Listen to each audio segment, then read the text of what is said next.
এই শোনো না, আমাদের অন্ধবিশ্বাস চ্যানেলটি যারা এখনো সাবস্ক্রাইব করেননি প্লিজ সাবস্ক্রাইব করে দাও। আর অল্প কিছু সাবস্ক্রাইবার হলে 1,00,000 পরিবার হবে। সবাই প্লিজ সাবস্ক্রাইব এবং বেশি বেশি শেয়ার করে দাও প্লিজ। আজ বাদে জোহর নিকাহ পড়ানো হবে, ওঠো প্রস্তুত হও। কেমন একটা আবিস্বাদে অপরূপার হৃদয় ভার হয়ে এলো। ভারাক্রান্ত মুখে শেহজাদের বাড়ি দেয়া হাতের পানে চেয়ে রইল। ধীরে ধীরে হাত বাড়াতেই শেহজাদের কথায় চমকে গেল। শক্ত করে ধরো, একটা পুরো জীবন পার করতে হবে, রাস্তা নয়। অপরূপা ফুঁপে উঠল, হাতটা শেহজাদের হাতের উপর রাখল। তার প্রথম এবং শেষ গন্তব্য যার কাছে, তার কাছে নিজেকে সমর্পণ করল। আজ থেকে তার হার, তার জেদ, দুঃখ, কষ্ট, হাসি, কান্না সব এই মানুষটাকে ঘিরেই হবে। ভালো থাকার জন্য সে ভালোবাসার কাছে থাকবে আর ভালোবাসা শিখবে। যেখানে স্বার্থ নেই, হার জিতের লড়াই নেই, চাওয়া পাওয়ার হিসেব নিকেশ নেই, অতিরঞ্জিত কিছুই নেই, সেখানে সে ভালো থাকবে, ভালো রাখবে। দিনটা শুক্রবার হওয়ায় জুমার নামাজের পর নিকাহ পড়ানোর সময় নির্ধারণ হয়েছে। রাঁধুনিদের রান্নার ধুম পড়ে গেল। কয়েকজনকে পয়সার বিনিময়ে ভাড়া করে আনা হয়েছে। তারা রান্না বান্না করে খাওয়া দাওয়া সেরে পয়সা নিয়ে চলে যাবে। অপরূপা দেখলো পটু হাতে তারা কত বড় বড় ডেকচিতে রান্না পাকাচ্ছে। সম্রাটের ভাবি বেগমকে তাদের ভীষণ পছন্দ হয়েছে। অপরূপা তাদের হাতে হাতে কাজ করে দিচ্ছিল। সামনে কাজ দেখে বসে থাকার অভ্যাস তার নেই, কিন্তু রাঁধুনিরা তাতে অসন্তোষ হয়ে বলল, আমাদের বেয়াদবি হয়ে যাবে, সম্রাটের কানে গেলে এসব আমাদের লজ্জা। আপনি শুধু দেখুন আর একটু থেকে দেখুন খেতে কেমন হয়েছে। অপরূপা দেখলো বিহারের স্বামী আর তন্দ্রি কাবাব তৈরি হচ্ছে। এর পাশাপাশি মুরুক, মুসাল্লাম, ডাল মাখানি, আলু গোস্ত, তান্দুরি, টিক্কা, কুফতা, কুরমা, এছাড়াও ফিরনি, কুলফি, শাহি টুকরো, লোভনীয় সব মিষ্টি খাবারের আয়োজন করছে অন্য একদল রাঁধুনি। বড়সড় একটি থালা বাদাম, কিশমিশ, ফল, খেজুরের মতো উপকরণ দিয়ে সাজানো অসাধারণ চমকপ্রদ ভোজ। রান্নার সুগন্ধিতে মম করছে রন্ধনশালার আশপাশ। সম্রাটের নিকাহ উপলক্ষে আনন্দিত মজলিস, জৌলসে ভরপুর চারপাশ। তারা কক্ষণে ভাবতে পারেনি রূপনগরের সম্রাটের নিকাহ পড়ানো হবে তাদের মসজিদে, খাওয়া দাওয়ার আয়োজন হবে এই রন্ধনশালায়। অপরূপা চেয়ে চেয়ে দেখলো আর ভাবলো এই সুন্দর স্বপ্নটা কখন না জানি ভেঙে যায়। তার কপালে তো সুখ সয় না। জুমার নামাজের আগে অপরূপার সাজগোজ শেষ। রাঁধুনিরা তাকে সাজানোর দায়িত্ব নিয়েছে। এটা তাদের পরম সৌভাগ্য। সম্রাটের কাছ থেকে তারা পয়সাও পাবে। সম্রাটের একজন দেহরক্ষী সে অপরূপার সাজের পোশাক আশাক আর গহনা দিয়ে গেল। পান্নার সবুজ রঙের একটা ঘাগরা, রূপোর গহনা, কপালে টায়রা, নাকে টানা নথ, গলার একটি গহনা, হাতে কঙ্কন, সবকিছু বন্দোবস্ত করেছে শেহজাদের সৈন্যদল। শেহজাদ ভেবেছিল সাধারণ পোশাকে নিকাহ করে ফেলবে, কিন্তু তার সৈন্যদল তা হতে দেয়নি। তাকে না জানিয়ে সবকিছু বন্দোবস্ত করে ফেলেছে, এমনকি রান্না বান্নাও। পোশাক আর অলংকার পরিধান করার পর অপরূপার চোখে কাজল পরিয়ে দেওয়ার পর সাজ সম্পূর্ণ করলো সবাই মিলে। অপরূপা আরশিতে নিজের প্রতিবিম্ব দেখে কয়েক পল চেয়ে রইল। নিজেকে সে চিনতে পারছে না। রাজকীয় পোশাক আর অলঙ্কারে তাকে শুধুমাত্র বেগমের মতো দেখাচ্ছে তা নয়, এই সাজ তার মাথার উপর অনেক বড় দায়িত্ব সঁপে দিয়েছে। সে রূপনগরের সম্রাটের অর্ধাঙ্গিনী হতে যাচ্ছে, তাই আজ থেকে সে রূপনগরের সম্রাঙ্গী, তার দায়িত্ব অনেক। অল্প বয়সী রাঁধুনি মেয়েগুলো বলে বলে হাসাহাসি করছিল, আজ বেগমের দিক থেকে চোখ ফেরাতে পারবেন না সম্রাট। অপরূপার তখনই হুঁশ এলো শেহজাদের কথা কোথায় উনি। রন্ধনশালায় ঢোকার পর আর দেখতে পায়নি সে। একবারও দেখা দেবেন না এমন তো নয়, তাহলে কোথায়? শঙ্কিত হয়ে পড়ল সে। রাঁধুনিরা তাকে সাজিয়ে কক্ষ থেকে বের হলো। দু একজন বসা ছিল। মসজিদ হতে খুতবা পাঠের আওয়াজ ভেসে আসছে। অপরূপা কক্ষ থেকে বেরিয়ে গেল।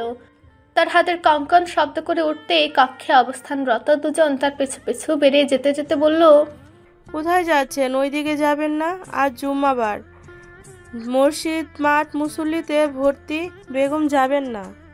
অপরূপা তাদের কথা শুনল না, ঘাড় ঘুরে বলল, আমাকে আটকাবে না, আমার কাছ থেকে নিশ্চয় কিছু লুকোনো হচ্ছে, আমি জানতে চাই। সে আবারও ছুটে গেল। শেরহাম সুলতানের জাহাজ এসেছিল ঘাটে। ঘাট থেকে এই মসজিদ তো বেশি দূরে নয়। তাহলে কি সম্রাট সেখানে গেছে? সে যে এই মসজিদে আছে তাকে শেরহাম সুলতান জানতে পেরেছেন। যুদ্ধে সে ভয় পাচ্ছে না, ভয় পাচ্ছে শেরহাম সুলতানের মুখোমুখি হতে। শেরহাম সুলতানকে সে একসময় ভালোবেসেছিল, আজ সে তার জন্য আতঙ্ক বই কি কিছু না। যে মুখের দিকে তাকিয়ে সে ভালোবাসা খুঁজত, সেই মুখ না দেখার জন্য খোদার দরবারে রাত দিন সে ফরিয়াদ জানায়। তাকে কেউ আটকাতে পারল না। রাধুনীরা তার পেছন ছুটে গেল। অপরূপা রাধুনীদের শয়নকক্ষ পার হয়ে যেই পাশের কক্ষটির গলি ধরতে যাবে, ঠিক তখনই শক্তপুক্ত কিছু একটার সাথে ধুম করে বাড়ি খেয়ে নাকের নথে ব্যথা পেল। চোখ বুজে নাকের সে পাশটায় আলতো ছুঁয়ে বলল, ইস! তারপর মহা বিরক্তিতে চোখ মেলতেই তার কুঞ্চিত ললাট মসৃণ হয়ে এলো। দেখলো সোনালী রঙের কারুকাজময় পাঞ্জাবি পরিহিত সুঠাম দেহের পুরুষ তার সামনে দাঁড়িয়ে। তার গালের ঘন কালো খোঁচা দাড়িতে ঘুনি পাকটি চোখে পড়ার মতোই সুন্দর। সুরমা পরিহিত চোখ দুটো তার বিরক্তিতে ছেয়ে যাওয়ার মুখের দিকে মোহিত নয়নে চেয়ে রয়েছে। অপরূপা সে পিঙ্গল বর্ণ চোখ দুটিতে নিজের সর্বনাশ দেখতে পেল। হৃস্পন্দন বেড়ে গেল, অচিরাত শুকনো ঢুক গেল। রাধুনীরা শাহজাদকে দেখে চোখ নত করে যে পথে এসেছিল সে পথে চলে গেল হেসে। পাশ দিয়ে দুজন মৃদু হাসতে হাসতে হেঁটে গেল ফুলের ডালা হাতে নিয়ে। শাহজাদ তাদের দিক থেকে চোখ সরিয়ে অপরূপার দিকে তাকালো, কপাল উঁচিয়ে প্রশ্ন করলো, কোথায় ছুটছিলে এভাবে? বলতেই অপরূপার লজ্জা লাগলো। মৃদু মন্দ হাঁপাতে হাঁপাতে বলল, না, তেমন কিছু না। শাহজাদ তার কিঞ্চিত সরে যাওয়া টায়রা ঠিকঠাক জায়গায় বসিয়ে চাপা স্বরে বলল, দেখা হয়ে গেছে, আসি। প্রশ্নটি করে ফেলার পরে মনে হলো সে ভুল প্রশ্ন করে ফেলেছে।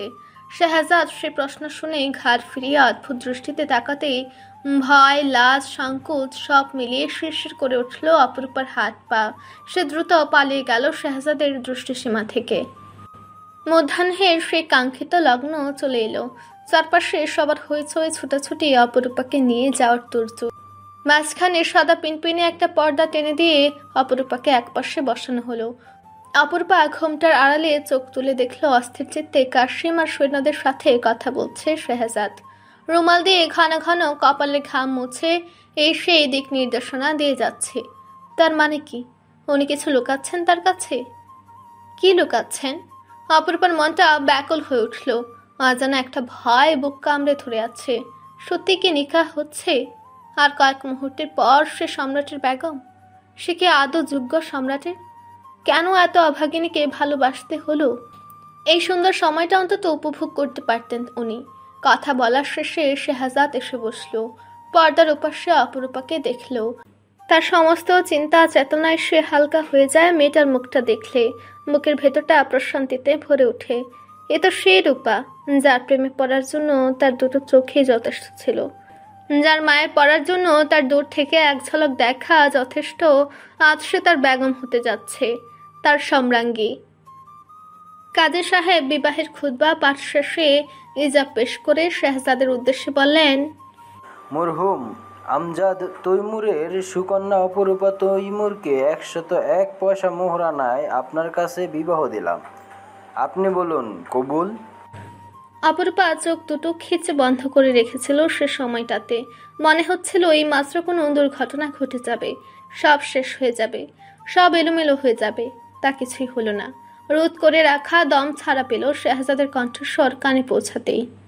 কবুল, কবুল, কবুল। কাজী অপরূপাকে বললেন, কন্যা আপনি বলুন আলহামদুলিল্লাহ। একজন বিবাহিত রাধুনী অপরূপাকে দু কাঁধে হাত রেখে উৎসাহিত করলো। ভেতরে হতে উগলে আসা কান্না গেলে অপরূপা বলল, আলহামদুলিল্লাহ। সকলে ঠোঁটের কোনায় হাসির রেখা ফুটে উঠল। উপস্থিত সকলে সুন্নতি দোয়া পাঠ করল তাদের দাম্পত্য জীবনের জন্য। আল্লাহ তোমার জন্য বরকত দিন, তোমার উপর বরকত দিন ও তোমাদের দুজনকে কল্যাণের সঙ্গে মিলিত করুন। কাশিম এসে কানে কানে কিছু বলতে শাহজাদ মাথার টুপি খুলতে খুলতে ব্যস্ত পায়ে সেখান হতে বেরিয়ে গেল। অপরূপা তার যাওয়া দেখল। শেরহামের সৈন্যদল চারপাশ ঘিরে ফেলেছে খবরটা 11টার ক্ষণে কানে এসেছে শাহজাদের। কোনো মতে বিয়ে পড়ানোর অপেক্ষায় ছিল। কাশিম এসে তাগাদা দিয়ে বলল, সাহেব, দ্রুত এই জায়গা থেকে ছুটে বেগমকে নিয়ে আপনি প্রস্থান করুন, আমরা ওদের দেখছি। শাহজাদ বলল, না, পালাবো না, আমার আর ভয় নেই, তোমরা বিচলিত হবে না। কাশিম বলল, আমরা ছোট বেগমের জন্য বিচলিত হচ্ছি। নিকাহা আজকে উনি যুদ্ধ বিগ্রহ দেখলে ভেঙে পড়তে পারেন। আমাদের উপর ছেড়ে দিন, আপনি দ্রুত এখান থেকে চলে যান। শাহজাদ তার কথায় রাজি হলো না, কিন্তু কিছুক্ষণ পর এক সৈন্য খবর নিয়ে এলো শেরহাম সুলতান ওনার সৈন্যদের নিয়ে এদিকে আসছেন। মসজিদের পবিত্রতা রক্ষা, এতিমখানা, ছোট ছোট বাচ্চাদের নিরাপত্তা রক্ষার কথা ভেবে শাহজাদকে এখান থেকে সরতে হলো। অপরূপাকে কিছুই জানানো হয়নি। ছোট পটলিতে ভরে নানান প্রয়োজনীয় জিনিস কিছু খাবার দিয়ে দিল সবার বয়োজ্যেষ্ঠ রাঁধুনি মহিলাটি। শাহজাদ সবাইকে পুরস্কৃত করলো, সুলতান মহলে দাওয়াত করলো, বলল এসবের কোনো প্রয়োজন নেই। তারা বলল, বেগম তেমন কিছু খাননি, পথে আপনাদের এসব কাজে লাগবে, তখন খেয়ে নেবেন দুজন। এখানে আরও জরুরি জিনিসপত্র আছে। শাহজাদ নিয়ে নিল পুটলিটা। কাশিম তারা দিচ্ছে, সাহেব দ্রুত করুন, নইলে বিপদ হয়ে যাবে। শাহজাদ অপরূপার কক্ষে গিয়ে ওর হাত ধরে টেনে বেরিয়ে এলো। অপরূপা আহত ভাম্ব, কি হচ্ছে, কোথায় যাচ্ছে? উনি কথা বলা ছাড়া কোথায় নিয়ে যাচ্ছেন? সবাইকে আতঙ্কিত দেখাচ্ছে কেন? শাহজাদ থেমে তাকে শান্ত স্বরে বলল, এখানে বিপদ, তাই চলে যাচ্ছি রূপা, এই মুহূর্তে কোনো প্রশ্ন নয়। অপরূপা নিশ্চুপ, নিঃস্বার। সে যা ভেবেছে তাই কি? শাহজাদের সাথে যেতে যেতে বলল, কিন্তু টিংটিং, আমি টিংটিংকে রেখে কি করে যাব? শাহজাদ বলল, টিংটিংকে নিয়ে যাওয়া সম্ভব না, ও অসুস্থ, আমার ঘোড়া নিয়ে যেতে হবে। ও সুস্থ হলে কাশিম ওকে আমাদের কাছে পৌঁছানোর ব্যবস্থা করে দেবে। অপরূপা টিংটিং এর কাছে চলে গেল। টিংটিং তাকে দেখে খুশিতে নেচে উঠল, গা ঝাড়া দিয়ে দাঁড়িয়ে পড়ল। অপরূপা তার গলা জড়িয়ে ধরে আদর করে বলল, তুমি আবারও আমার কাছে ফিরবে? এখন আসি, আল্লাহ হাফেজ বন্ধু। টিংটিং চেয়ে রইল যতদূর গেল। অপরূপা কান্না চোখে বারংবার ওর দিকে ফিরে চাইল। শাহজাদ ওর শক্তিশালী ঘোড়ার পিঠে চেপে বসেছে। সবাই তাদের বিদায় জানানোর জন্য দাঁড়িয়েছে। শাহজাদ হাত বাড়িয়ে দিয়ে বলল, এসো। অপরূপা শুকনো ঢুক গেলে ওর হাতের উপর হাত রাখতে শাহজাদ ওকে টেনে তুলল। অপরূপা ওর পেছনে বসে পিঠে আলতো ভাবে হাত রাখলো। সবাই তাদের বিদায় জানালো। রাঁধুনিরা বলল, বেগমকে নিয়ে আবারও যেন আসেন তিনি। সম্রাট কথা দিল আসবে। মৌলভী সাহেব বললেন, তোমাদের যাত্রা মঙ্গলময় হোক, আল্লাহ হাফেজ। শাহজাদ ঘোড়ার লাগাম টানতে হর্ষধ্বনিতে মেতে উঠল চারপাশ। মাটিতে খুর গেথে ছুটতে শুরু করতে অপরূপা ঝাপটে জড়িয়ে ধরল শাহজাদের পিঠ। আমার কোমল স্পর্শে শাহজাদের মজবুত শরীর কেঁপে উঠল একবার। অপরূপা ভয়ে তার পিঠে মুখ লুকিয়ে বলল, দয়া করে লাগাম আমাকে দিন, পেছনে ভয় করছে, আগে কোনোদিন বাসিনি। শাহজাদ বলল, আমি পেছনে বসলে তোমাকে ঠিক এভাবেই ঝাপটে ধরবো, তখন অসুবিধা হবে না তো? অপরূপা সাথে সাথেই মাথা দুলিয়ে না না করে উঠল, তার দরকার নেই। শাহজাদ সশব্দে হেসে উঠল। অপরূপা লজ্জায় রাঙা হলো। বসতি স্থল, রাস্তাঘাট, খাল, বিল, পথ প্রান্তর পেরিয়ে তাদের ঘোড়া ছুটতে লাগলো পাহাড়ের অনেকটা দূরের একটা খোলা বিলের পাশ দিয়ে। সেই ধুধু বিলে চড়ছে অসংখ্য ভেড়া। আকাশে সাদা মেঘের আড়ালে লুকোচুরি করছে থুকা থুকা কৃষ্ণ বর্ণের মেঘ। গোধূলির কমলা আলো নব্য মেঘের পদচারণায় আকাশকে দিয়েছে গম্ভীর রূপ। সাজের বেলায় পাখিরা নিড়ে ফিরতে ব্যস্ত। অপরূপা আবদার করলো, এখানে থামুন দয়া করে। শাহজাদ থেমে গেল। অপরূপা লাফ দিয়ে ঘোড়ার পিঠ থেকে নেমে ছুটে গেল ভেড়াদের পালের ভেতর, মিশে গেল তাদের সাথে। পাল্লা দিয়ে ভেড়াদের সাথে ছুটতে ছুটতে শাহজাদকে ডাকলো। শাহজাদ গেল না। আকাশের অবস্থা দেখে বুঝলো যে কোনো সময় বৃষ্টি নামবে। সামনে জঙ্গল, থাকবে কোথায়? প্রায় সপ্তাহ পর শাহজাদের চিঠি পেলেন খুদিজা। চিঠি মিলতেই তাতে শাহজাদের হাতে লেখা তিনি দেখতে পেলেন। তিনি শাহজাদ লিখেছে, আসসালামু আলাইকুম আম্মা, জানি আপনার দোয়া সবসময় আমার মাথার উপরে থাকে, তারপরও দোয়া চেয়ে নিচ্ছি। আমার জন্য দোয়া করবেন। শীঘ্রই মহলে ফিরছি আমি। বড়দের সালাম আর ছোটদের ভালোবাসা দেবেন। আপনার পুত্র সম্পূর্ণ ভালো আছে। আপনি শরীরের যত্ন নেবেন, আব্বাজানের খেয়াল রাখবেন। সিভান সোনাকে বলবেন তার ভাইজান দ্রুত ফিরছে। খুদিজা চিঠি পড়ে এক ফোঁটা চোখের জল ফেলল। অসুস্থতা, সন্তানের চিন্তায় শেরহামের কর্মকাণ্ডে গত 1 মাসের ব্যবধানে তার শরীর শুকিয়ে গেছে। চোখের কোটরে ঘন কালের লালিমা, চোখের জল মুছে খুক খুক করে কেসে উঠে সাফায়াতকে বলল, আর অপরূপা মেয়েটা, তার এখনো খোঁজ পাইনি। সাফায়াত বলল, ভাইজান এবার রূপার কথা বলেনি, খুঁজে পেয়েছেন কিনা তাও বলেনি। আশা করছি ভাইজান নিজেই এসে সবটা বলবেন। খুদেজা দীর্ঘশ্বাস ফেলেন, কাশিতে ওনার গলা ধরে যাচ্ছে। কোনো মতে বললেন, এই 1 মাস মেয়েটা কোথায় আছে? তার কিছু হয়ে গেল আমি নিজেকে ক্ষমা করতে পারবো না। ডাকাতরা কি তাকে অক্ষত রেখেছে? হে খোদা, তুমি তার হেফাজত করো। শায়রা কক্ষে প্রবেশ করলো। তার চোখ মুখ রুক্ষ শুষ্ক। সাফায়াত তার দিকে দৃষ্টি মেলে তাকালো। শায়রা চোখ সরিয়ে নিয়ে খুদেজার সামনে গরম পানির গ্লাস রেখে বলল, ভাইজানের চিঠি এসেছে শুনলাম, কি লিখেছেন উনি? সোহিনী, তটিনী, শবনম আর আয়শাও কক্ষে এলো। সিভানও এলো সোহিনীর সাথে। এসে খুদেজার পাশে বসে বলল, শেহজাদ ভাইজান কবে আসছেন? ভাইজানকে অনেক দিন দেখি না। খুদেজা তাকে বুকে টেনে নিয়ে বলল, ভাইজান তোমার জন্য আদর পাঠিয়েছে আর সবাইকে ভালোবাসা জানিয়েছে। সে খুব শীঘ্রই ফিরছে। সিভান খুশি হলো, বলল, খুব মজা হবে। ভাইজান এলে আস্ত কোরমা খাবো, বড় মাছের মাথা। ভাইজান আমাকে কাটা বেচে খাওয়াবেন। শায়রা তার ফুলো গাল টেনে দিয়ে বলল, হ্যাঁ, যেন তাকে সবে অভুক্ত রেখেছে।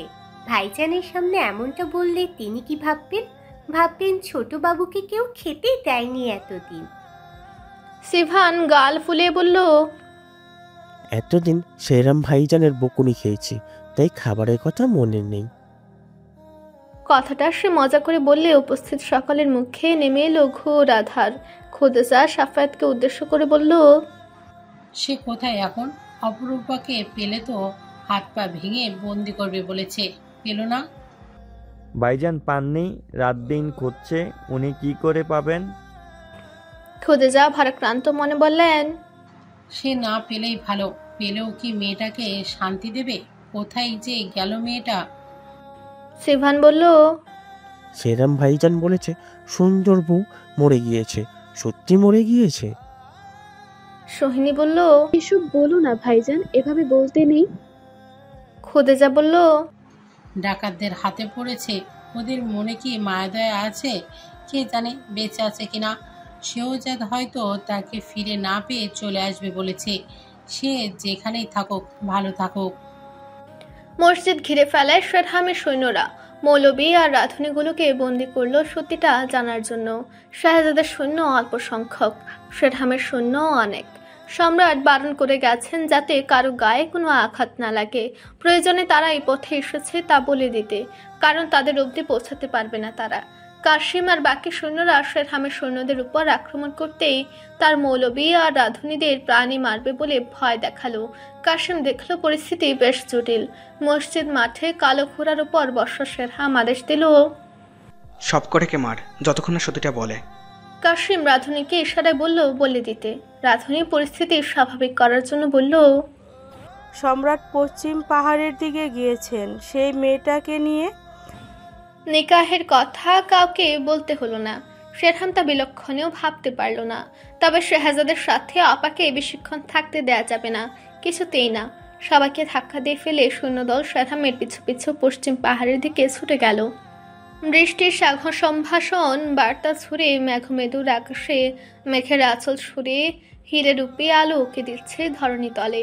মেঘের কুঞ্চন শোনা মাত্রই অপরূপার মসৃণ ললাটে ভাঁজ পড়ল। চোখ দুটো সরু করে ঊর্ধ্ব গগনে চোখ মেলতে শঙ্কিত মনে বলল, বৃষ্টি চলে এলো বলে এখন কি করব? শাহজাদ তার ঘোড়াকে কূপ থেকে পানি নিয়ে পানি খাওয়াচ্ছিল। অপরূপার প্রশ্নে ঘাড় ফিরে তাকানোর পর একবার আকাশ পর্যবেক্ষণ করলো, বলল, কি আর করবে, ভিজবে। অপরূপা চুপ করে থাকলো। ঠাট বাদ বজায় রেখে চলা এত বড় মাপের মানুষ যদি কথায় কথায় মজা উড়ায় তাহলে কিছু বলার নেই। আমরা প্রস্তুত, চলো রওনা দেই। অপরূপার চোখে চোখ পড়ার সাথে সাথেই শাহজাদ এগিয়ে এসে খানিকটা ঝুঁকে প্রশ্ন ছুড়ল, কিছু বলতে চাও? আপনার ভাই কি মসজিদে আসছিল যার কারণে আপনি চলে এলেন? শাহজাদ সে কথা কানে না তুলে বলল, তুমি কি ভিজতে চাও? আপাতত কোনো পোশাক নেই, ভিজে গেলে ভেজা কাপড়ে এই রাতটা পার করতে হবে। কথা না বলে ওঠো। শেহজাদ ঘোড়ার পিঠে চেপে বসলো। অপূর্বা মন খারাপ করে তার পেছনে গিয়ে বসলো। শেহজাদ ওর মুখের রং পরিবর্তন দেখে হতাশ নিঃশ্বাস ছাড়লো। সে আছে মহা চিন্তায়। এই গত 1 মাস রূপাকে খুঁজতে বেরিয়ে জঙ্গলে বনে বাজারে গাছের নিচে সৈন্যদের সাথে রাত কাটিয়েছে সে, কিন্তু এখন সাথে রূপা আছে। আপাতত একটা মাথার ছাউনি দরকার পড়বেই। ভাবতে এসে অপরূপাকে দুহাতে টেনে এনে বুকের কাছে রাখলো। অপরূপা শক্ত করে দুহাতে বেষ্টনী দ্বারা শেহজাদকে ধরলো। ঘোড়া টকবগে ছুটে চললো বাদল হাওয়ার সাথে পাল্লা দিয়ে। এলসে গড়ে শুরু হলো ঝমঝমিয়ে। শেহজাদ গতি মন্থর করতে অপরূপা তাকে ছেড়ে 2 হাত মেলে দিয়ে গায়ে বৃষ্টি মাখলো। শেহজাদ ঘাড় ফিরে তাকাতেই আবারও শেহজাদকে ধরলো। চোখ নত করে নিল লজ্জা পেয়ে। মুখটা আকাশের দিক করে রেখে বৃষ্টির মিষ্টি গন্ধ শুষে নিল। কতদিন সে মন ভরে বৃষ্টি দেখেনি, ছুঁয়নি। বাড়িতে থাকাকালীন দাদিজানের বারণ না শুনে সুভাদের বাড়িতে ছুটে যেত সে। দুজনে মিলে পদ্মবিলের সাম্পান চড়তে যেত। হালকা ছিটে ছিটে বৃষ্টির সাথে ঝিলের পানিতে সাম্পানে চড়ার মজাই অন্যরকম।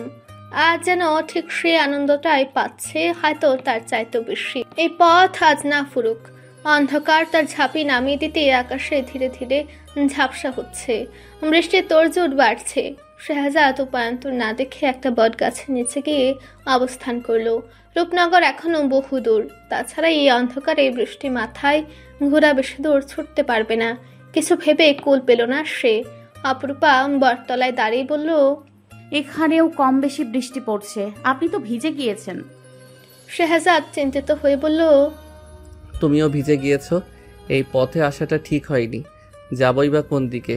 বৃষ্টি না এলে এই বটগাছের নিচে থেকে যেতাম। এখন তো সমস্যা। শেহজাদের চিন্তা দেখে অপরূপার খারাপ লাগলো। বিকট শব্দে বাজ পড়লো। তা দেখে শেহজাদ অপরূপার পাশে এসে দাঁড়ালো। বলল, ভয় পেও না, একটা ব্যবস্থা হবেই। অপরূপা ভরসা পেল। তারা কয়েকটা মুহূর্ত দাঁড়ালো সেথায়। হঠাৎ দূরে পাহাড়ের উপর হতে আলোর মশাল জ্বালিয়ে একদল ডাকাত সৈন্যদের ছুটে আসতে দেখা গেল। আবরক নির্মিত মশাল হওয়ায় বৃষ্টি জল তা নিভিয়ে দিতে পারছে না। দাও দাও করে মশালের আগুনে আলোয় পরিষ্কার সব দেখা যাচ্ছে। নিশ্চয়ই ভাইজানের লোকজন। এই মুহূর্তে অপরূপাকে পেলে তুলে নিয়ে যেতে উনি 2 বার ভাববেন না। অপরূপা তা দেখে শেহজাদের হাত ঝাঁকিয়ে বলল, কিছু একটা করুন, এই মুহূর্তে গা ঢাকা দিতে হবে। আমি ওনার মুখোমুখি হতে চাই না এখন। আপনি একা সবার সাথে কি করে লড়বেন? আমার কাছে অস্ত্র নেই। প্রস্তুত হয়ে ওনার মুখোমুখি হব, তার আগে নয়। আমার কথাটা শুনুন। শেহজাদ ওর ভীত সন্ত্রস্ত মুখের দিকে তাকিয়ে আশ্বাস দিয়ে বলল, এত ভয় পাওয়ার কিছু নেই রূপা। অপরূপা শান্ত হলো।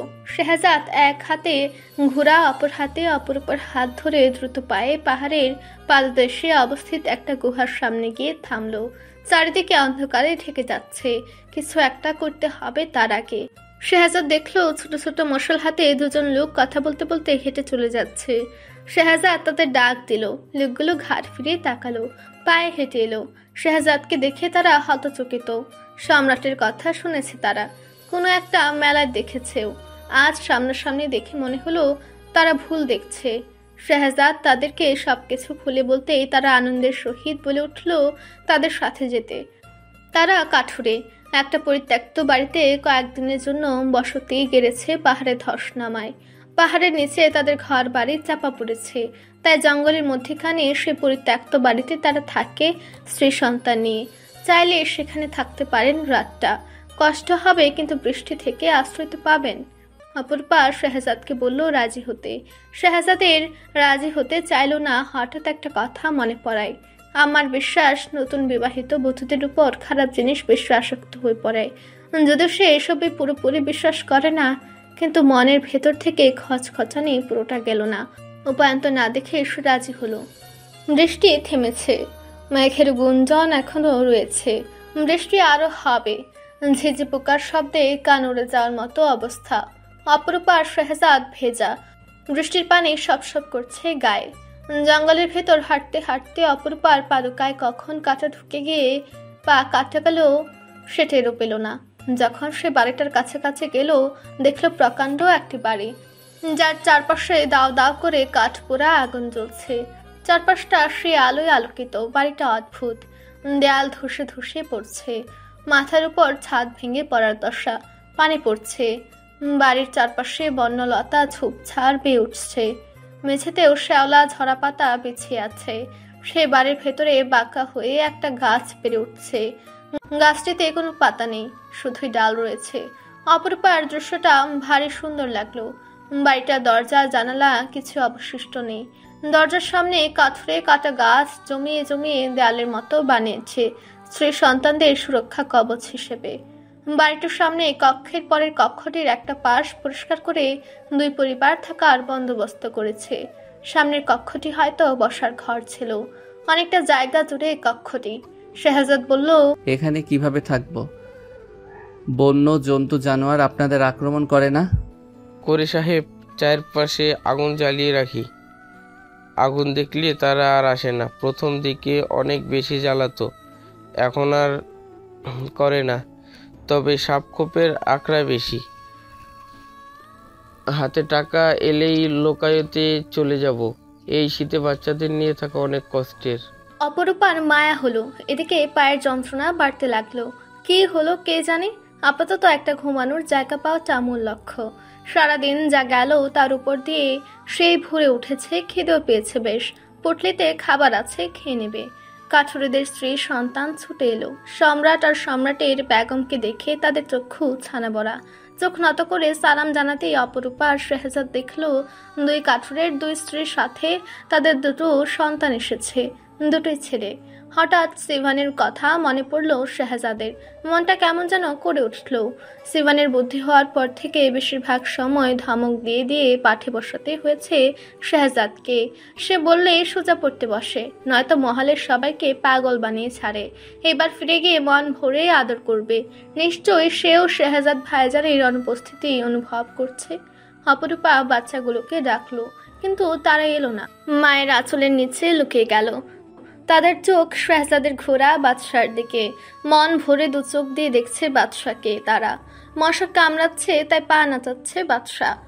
কাঠুরে তাদের নিয়ে ভেতরে গেল। শেহজাদ বলল, আমরা তাহলে এখানেই থাকবো? কাঠুরে বলল, না সাহেব, তা কি করে হয়? আপনার সাথে বেগম আছেন, আমাদের লজ্জা দিবেন না। আমরা একটা রাত এখানে থাকতে পারবো। আপনাকে সাহায্য করতে পেরে আমরা ধন্য হব। শেহজাদ বলল, না, এ হয় না।